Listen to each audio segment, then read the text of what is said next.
মানুষে প্রশ্ন করতে পারে, কয় যে তাই আমি কমিউনিকেশন স্কিলস আগে শিখতাম না ইংলিশ আগে? কারণ আমি তো বাংলায় অত ভালো মারতাম পারি না, যে কমিউনিকেশন স্কিল ছাড়া যদি আমি ইংলিশ শিখিতে ইংলিশও মারতাম পারতাম না। আবার আমি যদি ইংলিশ এখন না শিখি কোন দিন শিখতাম? কমিউনিকেশন স্কিলস কোন লেভেলও গেলে, কোন ক্লাস পাস করলে আমি বুঝবো যে আমার কমিউনিকেশন স্কিলস এনাফ হয়ে গেছে, আমি এখন ইংলিশ শিখি? এটার আনসার কিটা হইতে পারে? আমার কাছে মনে হয় যে এই দুইটা জিনিস, কমিউনিকেশন স্কিল ইলা না যে আমি 7 দিন বা 14 দিনে আমি এটা শিখলাম এরপরে আমি আর একটা জিনিস শেখা শুরু করলাম, বিষয়টা ইলা না। কমিউনিকেশন স্কিল শেখাটা একটা অনগোয়িং প্রসেস, যেলাখান ল্যাঙ্গুয়েজ আমরা আস্তে আস্তে ডেভেলপ করি। আপনি মোটামুটি কিছু বিষয়ের ধারণা প্রথমে অর্জন করবা, যেমন আমরা স্টোরি টেলিং কিলাকরণ এটা নিয়ে মাতছি, আরও বিস্তারিত কাটাকাটি করলে এটা সম্পর্কে একটা ধারণা পাইবা।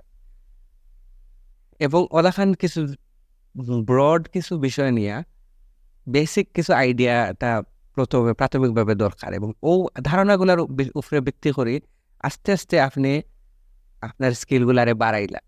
তো এটা বাড়ানির লাগে আপনি আপনার ল্যাঙ্গুয়েজ শেখাটার স্টপ করার দরকার নাই।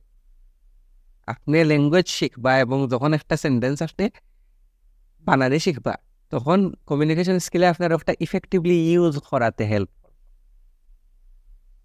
ট্রু। এখন আর একটা জিনিস মনে করা গুরুত্বপূর্ণ, যেটা হইল যে কমিউনিকেশন স্কিল শিখতে হইলে তো ভাষা জানা লাগবে। ভাষা লাগবো না? যে ভাষা লাগবে, ভাষা তো কমিউনিকেশনের মূল মাধ্যম। তাইলে এখন আমি কোন ভাষা দিয়ে এটা করতাম? আমি বাংলা দিয়ে এটা করতাম পারবো, কোনো সমস্যা নাই। বাট যেহেতু আলটিমেটলি আমার ইচ্ছা ইংলিশ কমিউনিকেশন স্কিলস বেটার করা, weather it be for IELTS or for anything else like freelancing মতো এই জিনিসটা খুব বেশি গুরুত্বপূর্ণ। স্পোকেন যে স্কিল, যেটা স্পিকিং এবিলিটি, যেটা ওটা।